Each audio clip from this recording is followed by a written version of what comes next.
Hola, ¿qué tal? Muy buenos días. Tengan todas y todos ustedes. Sean ustedes bienvenidos a su programa Impuestos Bajo la Mira. Como muchos de ustedes saben, en este programa comentamos temas de corte específicamente fiscal y legal. También otros que se le parezcan como corporativo, seguridad social, laboral, etc. Y hoy martes 8 de octubre del 2024, tenemos el gusto de anticiparles algunos temas relacionados con la reforma fiscal para el ejercicio 2025. He de decirles que si bien es cierto que la Constitución Política de los Estados Unidos Mexicanos, específicamente en el artículo 74, fracción cuarta, adminiculado con el 83 de la Constitución, se señala que cuando el titular del Ejecutivo Federal inicie su encargo, pues tendrá hasta el 18 de noviembre para presentar al Congreso su paquete económico. Entre ello, pues la iniciativa de ley de ingresos de la Federación y todo lo relacionado a la cuestión fiscal. Bien, y para tales efectos tengo como invitado a un excelente catedrático, a un excelente profesionista en la materia de la defensa fiscal, un muy buen amigo, el doctor Carlos Alberto Burgoa Toledo. Carlos, bienvenido. Hombre, al contrario, muchas gracias y muy contento de estar aquí en el bautizo de este nuevo programa, que desde luego yo creo que va a ser de mucho éxito. Y bueno, pues para todos los que nos ven, ahorita me hiciste pensar en el lenguaje incluyente, las personas pagadoras de impuestos y las personas interesadas y las personas videntes de este programa, pues que estén muy contentos, y como yo, a la plática de lo que hoy veremos.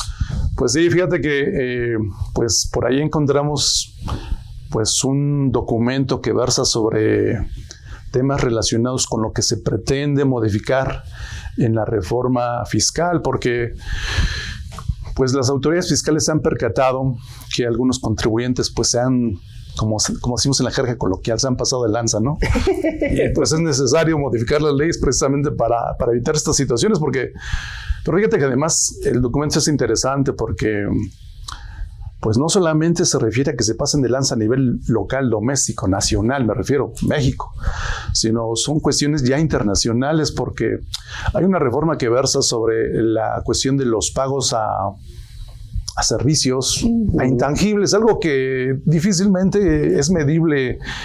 ¿Cómo vas a cuantificar el pago de la contraprestación? Y pues algunos contribuyentes a nivel mundial han hecho pues uso. Yo no sé si decir de manera ilegal o no, porque pues se habla de evasión y elusión fiscal, cosa que no es lo mismo. ¿Estás de acuerdo?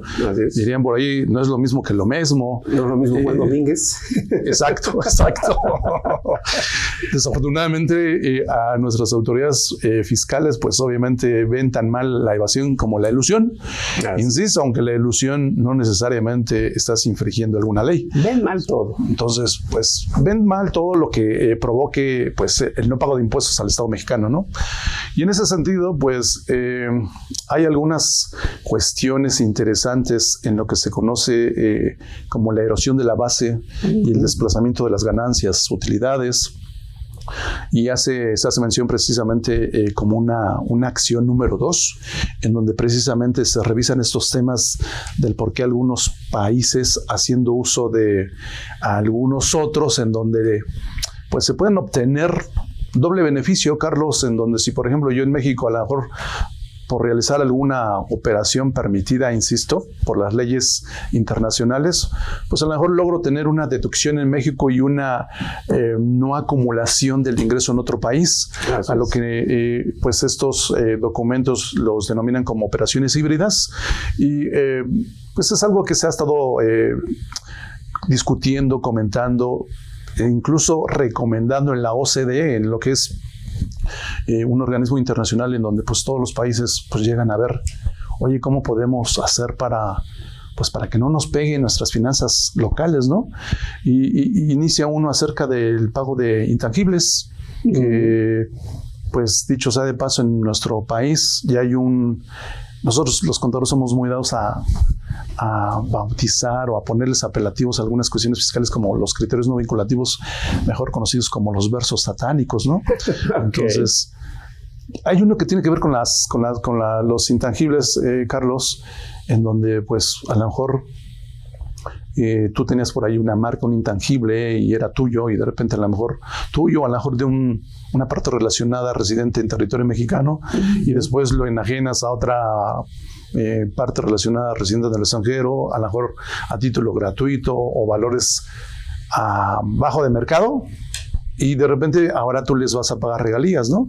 Uh-huh. ¿Hay algo acerca de eso, no, Carlos? Sí, de hecho, bueno, se realizan aquí muchos cambios, como tú bien dices. Voy a entrar para ver cómo dice mi acordeón, sí, y ser un poco más fiel a lo que corresponde propiamente el texto de lo que se va a hacer. Sí. Me gustaría aclarar, ya que lo señalas, porque circuló en redes sociales ese comunicado que pareciera como una iniciativa de reforma. De hecho, está escrito como iniciativa de reforma, y lo único que yo quisiera platicarles es que aunque no esté como tal en la agenda legislativa por lo nuevo que está haciendo este cambio de administración, no los desdeñemos, o sea, no es inverosímil el texto.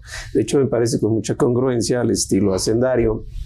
Lo voy a decir abiertamente, en donde se piensa tributariamente antes de pensar constitucionalmente. Uh-huh. Es decir, quien redactó esto, además de que tiene un poco de vicios y pues por ahí espacios que no le ha aprendido a los temas, lo escribe nada más porque quiere cobrar, uh-huh, sin fijarse en el respeto de las libertades económicas y todo. Pero bueno, cayendo en este tema, bien lo dices, hay dos tipos de problemas, los internacionales y los nacionales, que ni uno ni otro resuelve México, porque abiertamente trae una economía periférica.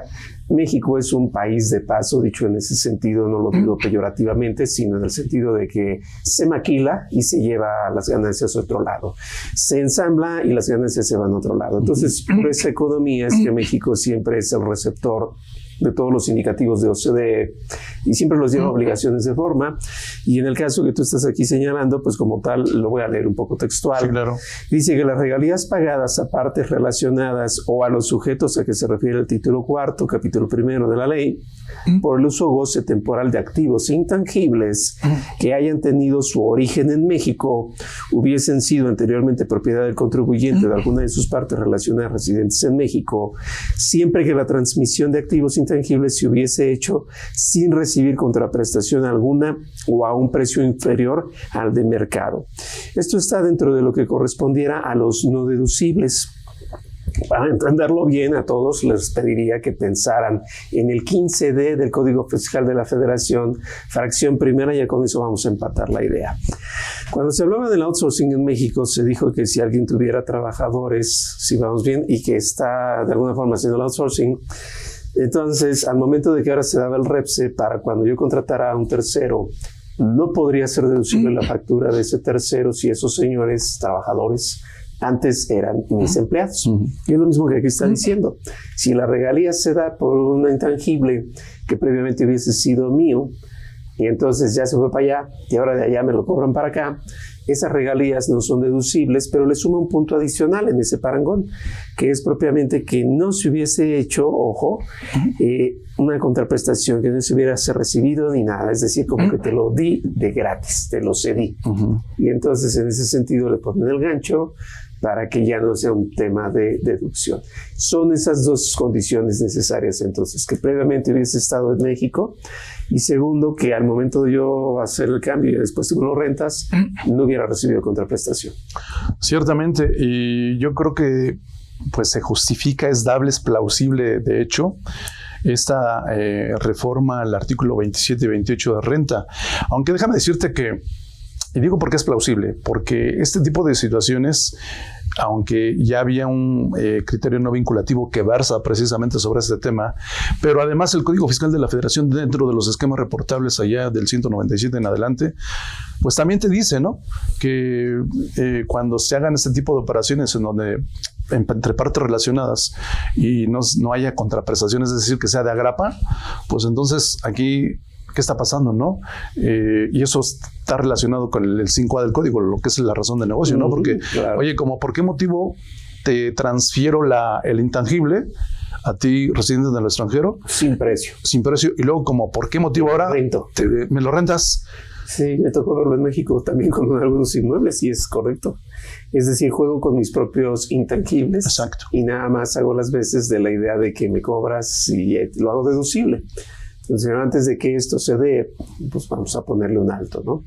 De tal manera que está forzando a que al momento de que yo paso mi intangible se deba dar algún costo, obvio, con todo lo que implicaría el efecto fiscal. Y pues ahora sí estamos listos para seguir con las regalías, ¿no? Ciertamente, entonces, insisto, aun cuando ya estaba previsto por los esquemas reportables y el 5A prevé la situación de que las autoridades fiscales tienen la facultad de recaracterizar las operaciones para determinar en realidad cuál sería el beneficio fiscal que le correspondería, pues yo creo que lo prudente, lo inteligente, pues es ahora la incorporación de estas situaciones tanto como un requisito para la deducción como una no deducible, ¿no? Para que el contribuyente, pues lo que decíamos en un inicio, no se siga pasando de lanza, ¿no? Aunque te digo que sí, definitivamente es un abuso, y en el espacio que yo decía que había falta de consecuencia o concreción respecto de todo esto, es que más allá de que te lo pase y te lo trae y diría el perro Bermúdez, mía, tuya, tómala, y etcétera, el punto es, la marca está registrada en INPI, o lo que sea, si es el caso, está en Indautor. Y eso es bien importante porque hay marcas notoriamente conocidas. Es decir, aunque el INPI no los tenga, pero a nivel internacional se dan. Dicho de otras palabras, ¿es verdaderamente una marca o es solo un pretexto para cobrar? Creo que ese punto le faltó si el legislador hubiera querido ser más agudo. Porque yo puedo hacer una marca que se llame Patito S.A., te la doy y voy con cualquier corredor y pues claro, aquel me va a hacer el gusto de trabajar lo que yo quiera.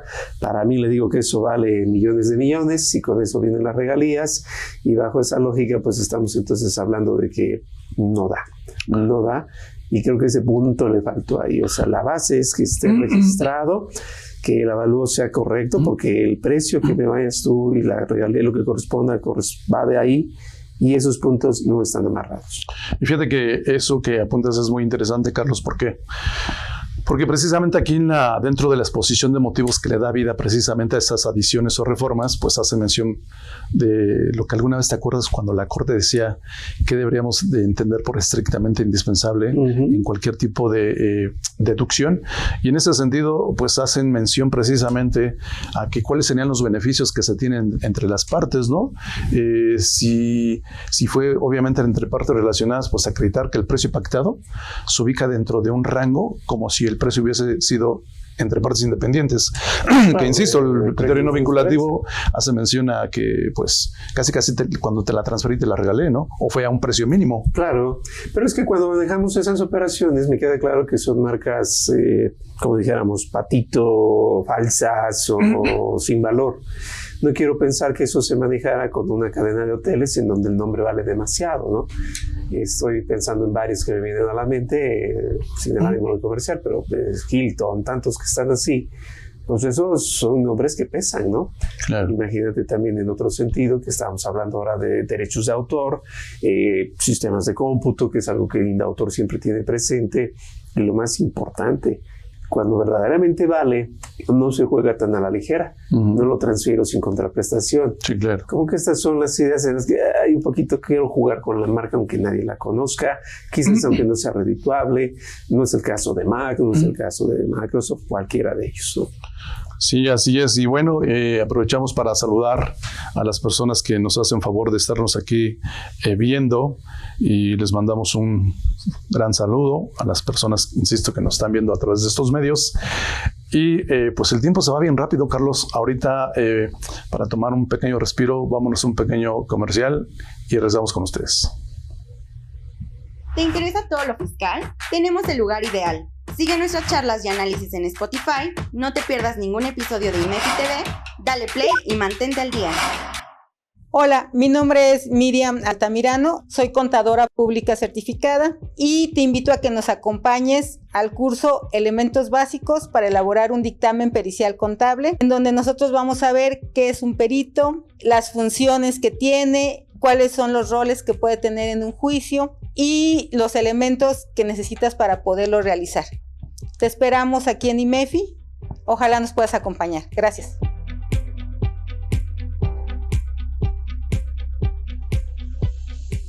En un mundo cada vez más regulado, cumplir con las normativas de prevención de lavado de dinero no es solo una obligación. Es crucial para proteger la empresa. Las multas pueden ser devastadoras hasta hacer quebrar a las empresas. ¿Estás preparado para cumplir con las normativas de manera eficiente y sin complicaciones? Te presentamos el prontuario Lex PLD, tu aliado confiable en la prevención del lavado de dinero, la mejor herramienta de consulta para quienes gestionan actividades vulnerables y son responsables del cumplimiento de PLD en actividades vulnerables. Este completo prontuario te ofrece todo lo que necesitas desde los antecedentes en México sobre la prevención del lavado de dinero y financiamiento al terrorismo, hasta los umbrales de identificación y avisos. Incluye la Ley Federal para la Prevención de Operaciones con Recursos de Procedencia Ilícita LF-PIORPI, reglamentos y criterios de la Unidad de Inteligencia Financiera, todo en un solo lugar. Asegura el futuro de la empresa con el prontuario Lex PLD, la herramienta clave que te permitirá cumplir con las normativas sin complicaciones. No esperes más y adquiere el tuyo hoy mismo.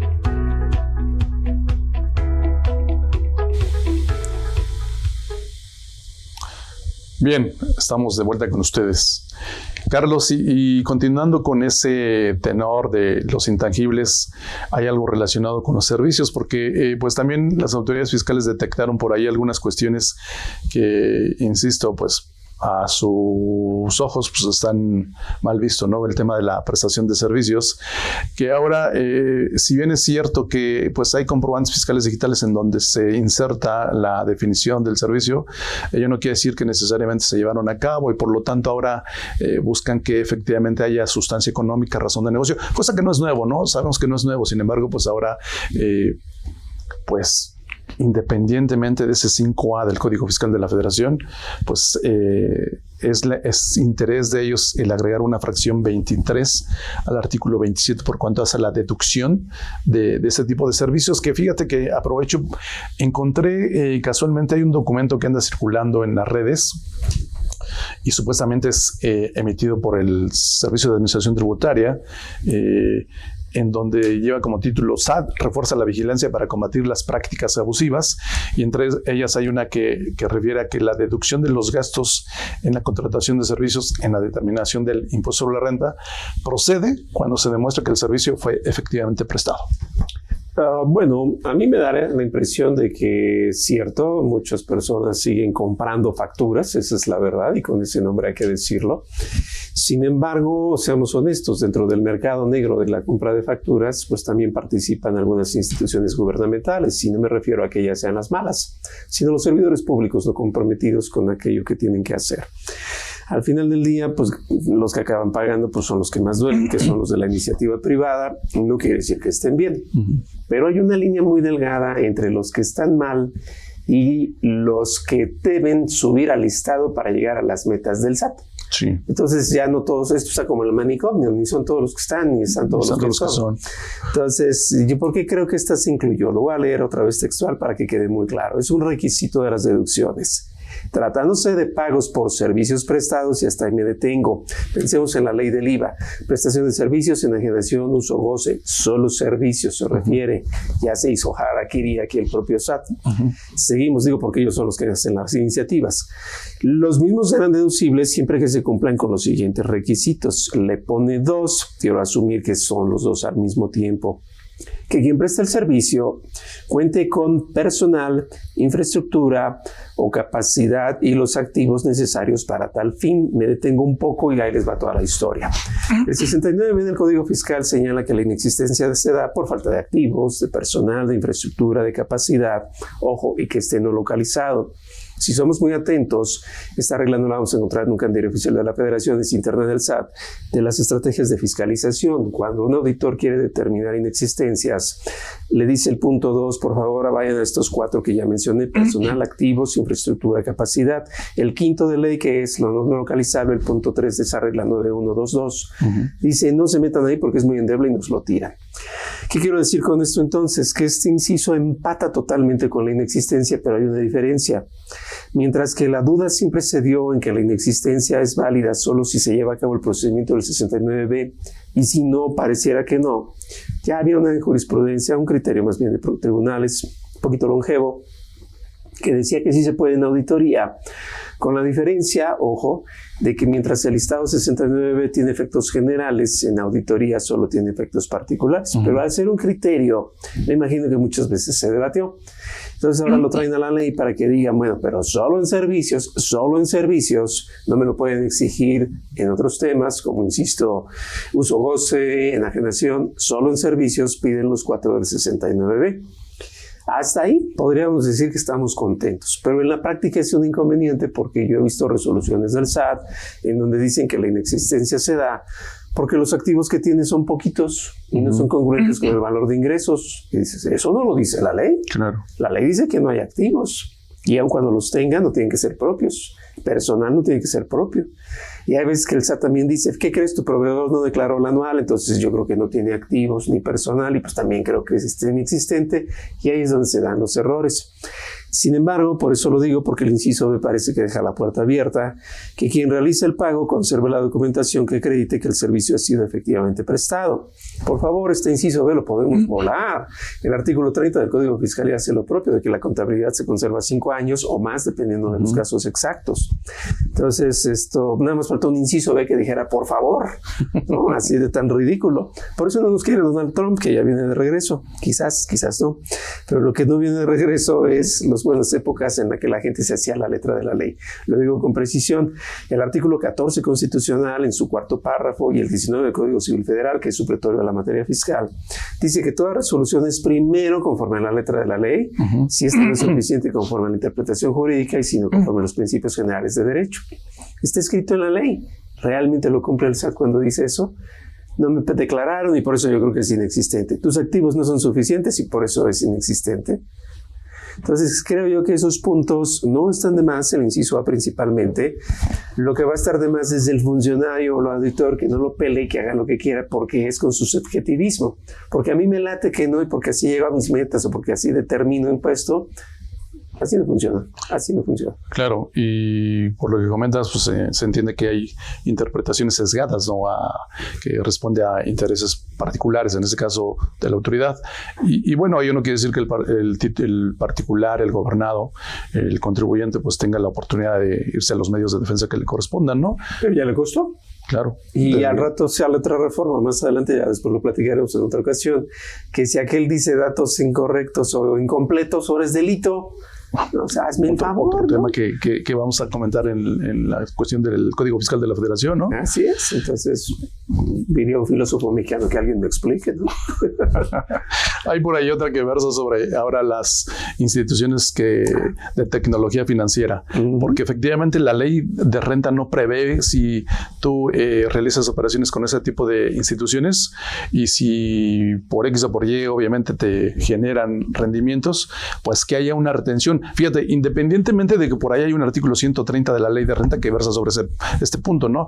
Pero yo creo que aquí igual también es plausible el hecho de que señalen puntualmente, Carlos, en el caso de que sean con instituciones de tecnología financiera, que te retengan el impuesto sobre la renta que corresponda, que de una vez aprovechamos, porque eso también incide en IVA, que es una reforma en IVA. También aquí dice, ok, ¿te acuerdas de la reforma que va a haber en renta para las instituciones de tecnología financiera? Bueno, también de esos intereses no se te va a olvidar el IVA. Exactamente. Bueno, creo que más bien se pone al día la ley, que en realidad ya faltaba, pero pues no ha de haber faltado también aquel que quisiera pasar de listo y como no está en la ley no lo aplica. Y bueno, se suma y está en el artículo 50.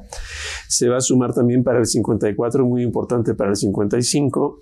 Y dice que, bueno, el 55 se refiere a toda la serie de información que mandan las instituciones financieras y ahora de tecnología financiera también lo van a hacer. Las retenciones también lo van a hacer, los listados también los van a hacer. Entonces estamos hablando de todo lo que implicaría el trato de tipo bancario, digámoslo así. Sí. Y aquí me llama la atención algo muy interesante porque si bien los están sumando como instituciones de tecnología financiera, como que los están un poco sumando en la esencia de lo que es una institución financiera.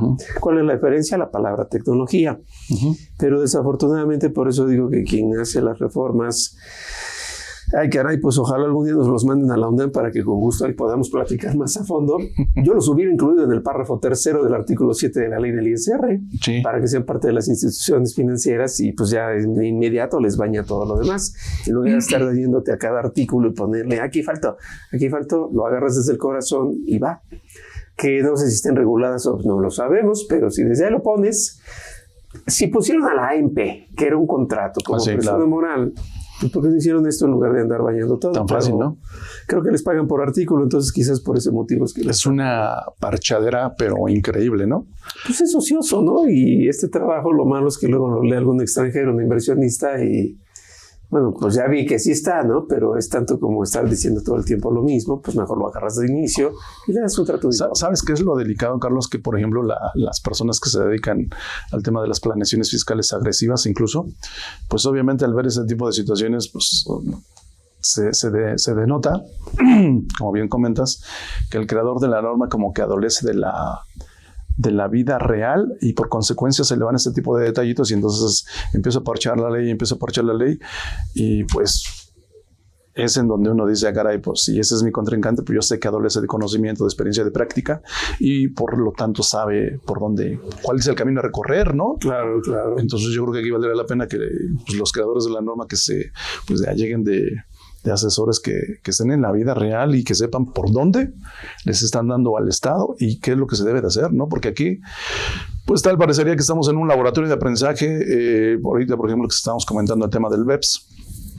Esto viene desde el 2015, Carlos, y estamos en casi ya 10 años ya de que están vigentes estas acciones para evitar la evasión y la elusión fiscal a nivel internacional, que también trastoca los intereses del Estado mexicano, porque hay empresas multinacionales que obviamente realizan operaciones en México y la riqueza se la llevan a otros países en donde es nulo a lo mejor el impuesto. Sí, yo creo que aquí lo único que tendríamos que hacer todos como país es estudiar. La educación es la base, porque me acordaste de algo que está todavía vigente en el artículo 28, fracción 30 de la ley del ISR. Sí. Rápido para recuperar la idea que fue desde el 2014, ya 10 años lo que ha sido solventado. Se dice que las prestaciones exentas de un trabajador para mí son deducibles al 47-53%, dependiendo de cómo lo haya llevado yo. Sí. Y hasta ahí estamos contentos y decían que era por simetría fiscal. Si aquel no lo va a hacer grabado, pues entonces yo no podría deducirlo. Pero volviendo a lo que tú dices, es muy exacto eso. Quien escribe la ley tiene que salir a darse un paco de baño de pueblo, lo digo claro, de forma adecuada, ¿no? Sí, sí, sí. Porque toda previsión social, verdadera previsión social, se da por vías de terceros. Vamos a entender que yo te digo, si quieres puedes ir al gimnasio, yo pago al gimnasio. O sea, yo atiendo todo el dinero, se lo doy a él. Por simetría fiscal, si el gimnasio lo hace acumulable al 100%, yo lo hago deducible al 100%. Claro. Te invito al cine, ¿quieres ir? Pues es una forma de fomentar la cultura. Va, órale, tú te metes, yo le pago al cine. Aquel lo va a acumular al 100, yo deduzco al 100. O sea, es imposible pensar entonces que ese artículo realmente funcionó. Más bien las cantidades que yo a ti te diera son las que son casadas. Y cualquiera diría, no, es que se integra, según algún hacendario dirá, va. Entonces también se suma para el salario base de cotización. Pues claro que no, ¿verdad? Entonces otra vez como que falta echarle más coco, aunque sea para cobrar, pero o sea, no duele pensar tantito, ¿no? Con eso creo que incluyendo contribuyentes, hay que hacerlo bien. Diría uno, pero ahí no cuesta, no, sí cuesta a lo mejor la educación. Sí, ok, es cara la educación, pero en muchas de las veces, la mayoría de las veces es más cara la ignorancia, ¿no? Exacto, diría Ramón Cabrera, que tú y yo lo conocemos, ex subprocurador fiscal, contra la ignorancia no hay ley. Exacto. Y bien, hay otras cuestiones que pretenden, más que nada, precisar el tema del reciclo. Por ejemplo, aquí aplicaría, no sé, un dicho, un principio general del derecho que dice que lo que no está prohibido está permitido. Y ya ves que en el 113E de la ley de renta se hace mención a quienes no pueden tributar en reciclos. Y obviamente de la experiencia que se ha encontrado las autoridades fiscales, pues obviamente ahora ya pretenden agregar una más para decir que las plataformas digitales que tienen su capítulo es profeso para que ahí se dice cómo deben de tributar. Bueno, en el 113 no se dice que no puedan tributar, ¿no? Entonces por ahí no faltó cualquiera que dijera, vamos a meternos en el reciclo. Así y es. entonces, no, espérame, entonces mejor lo incorporar a la ley para que quede claro, preciso y no haya lugar a duda. Sí, le quisieron sumar y de alguna forma hacer precisiones que yo creo que en un país maduro, bueno, lo digo en el sentido no al estilo Venezuela, que se entendería muy fácilmente, pero bien dices, pues a lo mejor tantito que no quieren pagar y se hacen de la vista gorda. Si la ley se los permite, pues va. Hace muchas precisiones de palabras verdaderamente, porque el texto lo marcan en negro, que por ingresos obtenidos, en el sentido de que pues no están todos los facturados, sino son obtenidos. Hacen referencia a lo que tú dices, que tuvieran ahí la posibilidad, porque esta es una fracción que sería propiamente la quinta, que tuvieran ahí pues ingresos que generan a través de internet, mediante plataformas tecnológicas, aplicaciones informáticas y similares. Quiero entender con esto que si yo estoy en toda la esencia de vender por vía del eBay, de tantos más que hay, ¿no? Mercado tantos y etcétera, ya lo sabíamos, ¿no? Uh-huh. Pero de todas formas lo quieren recalcar, entonces con eso estamos dando un tratamiento exacto de cada uno, ¿no? Hablando de exactitud, mencionaste algo acerca que versa sobre la interpretación. Voy a permitir leer esta porción normativa que precisamente se refiere a... Voy a leer nada más lo que nos incumbe por cuanto hace a qué es lo que vas a acumular respecto del facturado, porque dice que se pretende modificar el quinto párrafo del 113 para evitar una indebida interpretación en el sentido de que solo se debe determinar el impuesto sobre la renta por los ingresos que hayan sido facturados, cuando lo correcto es que se considere el total de los ingresos para la determinación de su pago mensual, es decir, en español. Pues no faltó seguramente algún pseudoasesor que le dijo al reciclo, pues nada más acumula lo que facturaste y lo que no facturaste no lo acumules, porque es lo que dice la ley. Pero en estricta teoría, un verdadero intérprete de la ley, Carlos, tú y yo lo sabemos, que la ley es clara al decirte que por cualquier ingreso que tú obtengas estás obligado a facturar, bueno, de hecho acumularlo, aun cuando no lo hayas facturado. Estás obligado a acumularlo. ¿Por qué? Porque está modificando tu haber patrimonial. Cae al banco y se acabó. En ese sentido, ¿no? Entonces, si caemos en una interpretación letrista, pues entonces caemos en ese tipo de errores, ¿no? Sin embargo, yo creo que aquí el creador de la norma dice, no, mira, mejor para que no haya lugar a duda, a dobles interpretaciones, a que tú, que yo, que mejor que quede preciso. A mí me parece correcto, pero a la par ocioso. Está en el 113 lo que tú dices, ya que le ponen la palabra de ingresos obtenidos en el número de días que comprende el periodo de resultados se multiplicará por 365. Pero eso que dices es muy interesante. Como que al legislador ya no le gusta que se la interpreten de manera diversa. Y aquí veo yo dos problemas. El primero es lo que se quiere y el primero lo que debe ser conforme a derecho.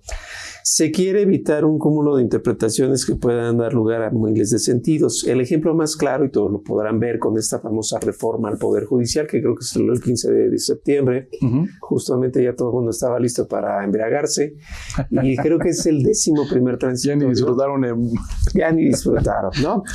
Pero pues entonces, si ustedes leen el 10º, insisto, creo que es el 11º transitorio, señala que no se puede interpretar de otra forma más que como está escrito. O sea, ya desde ahí venía esa inercia de que no le muevan. A mí me sorprende porque el 5 del Código Fiscal dice que la aplicación estricta solo es respecto al sujeto, objeto, base, tasa y tarifa. Y lo demás, diríamos, como en el fútbol americano, es un balón suelto. Sí. Claro, toda interpretación es algo que yo siempre insisto con todos los alumnos y clientes, lleva un porqué. Esto es así, ¿por qué? Y ese porqué es el que nos debe reflejar a los principios de derecho. Porque el gasto público, o porque está en ley por legalidad, o por tantos, por irretroactividad, es otro de tantos. Yo creo que el hecho de hacerlo así tan anquilosado le va a costar caro a cualquier país, incluyendo México, y bueno, es el caso de los obtenidos, pues yo creo que hasta el Cruz Azul lo sabría, ¿no? Pero bueno, no obstante lo quieren poner con esa palabra. Así es. Y bien, en tema de IVA, además de lo que comentábamos ya, que al momento de regular los intereses que las fintechs te paguen y que se causará obviamente el ISR y que hay por consecuencia una obligación de retención, a la par en la ley del IVA se va a incorporar esta parte para que también se traslade el IVA que corresponda. Y hay algo más que versa sobre la retención de IVA por adquisición de bienes de un residente en el extranjero sin establecimiento permanente en el país. Me voy a permitir, así a grandes rasgos, ponerlos en contexto, que dice que se propone limitar la no obligación de retener el IVA por la adquisición de bienes de un residente en el extranjero sin establecimiento permanente en el país, siempre que los bienes importados se destinen para consumo propio y que dichos bienes en ningún caso sean destinados a realizar actos sujetos al pago del IVA. Así es, pues aquellas facilidades que supuestamente salen por resolución miscelánea, donde tú lo puedes tener y no te preocupes, al rato se lo pasas. Y bueno, pues ahí es donde decían, ¿sabes? Pues ya, de una vez éntrale para que sea completo. De hecho, lo que afecta al artículo 1A de la ley del IVA, otra vez en las tecnologías financieras, en la fracción cuarta de entradita y en la fracción segunda es cuando dice no le entran esa retención y se va por todos los medios. Cada vez que hablo con algún alumno, no sé por qué traen una fijación por dos cosas. Primero, por el internet, que todo un clic te lo da. Y segundo, que por las criptomonedas. Cómo van a tributar y que, o sea, por Dios, el cómo es la duda, pero el que ya está. Entonces estamos entrando un poco igual con este tema. Que sean instituciones de tecnología financiera que se refiere a la ley para regular, ya lo sabemos, la ley FinTech, que paguen intereses o ganancias a las personas físicas o morales derivadas de las aportaciones realizadas en efectivo, en bienes o en servicios. Entonces ya con eso tenemos un punto. Y segundo, que es lo que tú ahorita platicabas, no efectuarán la retención a que se refiere este artículo a las personas físicas o morales que efectúan la importación de bienes, siempre que el destino de dichos bienes sea para consumo propio. Ya se sabía, no hay necesidad de ponerlo, hasta siempre hay una carta que piden. Y los bienes importados en ningún caso sean destinados a la realización de los actos o actividades gravados por esta ley. Ya el artículo 14A como que sigue siendo las definiciones de estos servicios. Pero bueno, lo está aclarando de alguna forma para quien no fuera muy familiarizado al tema, le puede quedar de alguna manera más sencillo. Pero bueno, la tributación, lo importante es también los puntos en que se da. Claro. Y a lo mejor aquí nada más para que, como recomendación, como consejo, cuando lleven negocios a través de las tecnologías a las instituciones de tecnología financiera, échense un clavado al artículo 20 porque es muy importante. Échense, no les voy a decir de qué trata, pero si una persona desea celebrar operaciones a través de este tipo de instituciones, échense un clavado de verdad para asegurar su patrimonio, sus inversiones y para que no pase lo que está pasando, porque algunos se están pasando también de lanzas, Carlos. Y a través de este tipo de modelos de negocio están... digamos que están perdiendo los recursos de las personas que invierten en startup. Eso no tiene nada que ver con la reforma fiscal, pero al final del día, pues también hay algunos que se pasan de lanzas. Va a rebotar tarde o temprano, ¿no? Es decir, una cosa mal hecha es la cadena de todo lo que sigue. Al final del día, ¿no? Y vale para autoridades y para contribuyentes, ¿no? Si el contribuyente lo hace mal, va a acabar mal. Si la autoridad lo hace mal, va a acabar en nulidad. Exacto. Y bien, por el tiempo, pues que se va volando, pues en una segunda parte, la semana siguiente, comentaremos lo relativo a la reforma al Código Fiscal que ya nos dio un antecedente aquí el doctor Carlos, que está muy interesante, dicho de paso lo que es el Código Fiscal y se hace por ahí alguna también reforma a la Ley Federal de Procedimiento Contencioso Administrativo. Sí, está muy dálmata, o sea, está muy manchado, pero bueno, ya lo platicaremos porque se va a acabar propiamente la defensa. Pero bueno, pues ahí vamos. Entonces, pues no dejen de seguirnos en este su programa Impuestos Bajo la Mira. Carlos, ¿alguna recomendación, conclusión que quieras darnos? Pues yo diría que todos los que estén interesados, con gusto, pues estamos aquí para ayudarles y si le pueden echar un vistazo para que pues nos hagan preguntas, si es el caso, poderlas atender oportunamente. Yo creo que pues es como todo en la vida, ¿no? La gente a veces lo deja hasta después y en el momento empieza. Yo les sugeriría, es conveniente, empápense del tema antes de que ya esté en letra escrita y al final del día me puedan agarrar y me meten gol, ¿no? Sí, ¿no? Porque estamos en tiempo para ir, pues obviamente, ir conociendo de qué trata la reforma para ir planeando pues el año 2025, ¿no? Claro. Desafortunadamente, quitarnos ese cuestión de que luego es pues, toda la mera hora, y no digo quién, pero toda la mera, ya saben quién, ¿no? Entonces, declaraciones, todo. Entonces, pues irnos ilustrando, sabemos todos que pues eso se publica inmediatamente en la Gaceta del Congreso, sin necesidad de que esperemos el enero 2025 para que se publique en el Diario Oficial de la Federación, Carlos. Sí, la verdad es que está muy exacto esto, y si no se tienen claros todos los puntos que anteceden, porque leer el artículo en sí solo pues me da una idea, pero si lo contextualizamos, que es lo que aquí estamos haciendo, vemos verdaderamente su alcance. Pues es un derecho de todo contribuyente, lo dice el artículo 2, fracción primera de la Ley de los Derechos del Contribuyente, así que Así es. hagamos uso del derecho, ¿no? Claro, y hagamos uso de la capacitación que a través de esta y de IMEFI, pues también estaremos viendo la posibilidad de programar cursos en materia de reforma fiscal para el año 2025, en donde pues grandes expositores como el doctor Carlos y algunos otros más, pues vamos a comentar temas de reforma fiscal. Con bolitas y palitos incluso, ¿no? Porque es más fácil. Sí. Porque luego la ley es muy fría, ¿no? Sí, además la clave es no solo leer la ley, no parafrasearla, ¿no? Cualquiera diría, de leer la ley a oírte, pues mejor leo la ley. No, aquí sí es con análisis profundo y pues a darle duro. Salvo que la voz sea encantadora y melodiosa. Okay. Y bien, pues este ha sido su programa Impuestos Bajo la Mira. Agradecemos la producción a IMEFI y pues a las personas que están detrás del foro que hacen posible esta gran forma de difundir el conocimiento que a nosotros nos encanta. Sean ustedes felices y nos vemos la semana siguiente. Su servidor, doctor Pepe Padilla, a sus órdenes. Hasta la siguiente.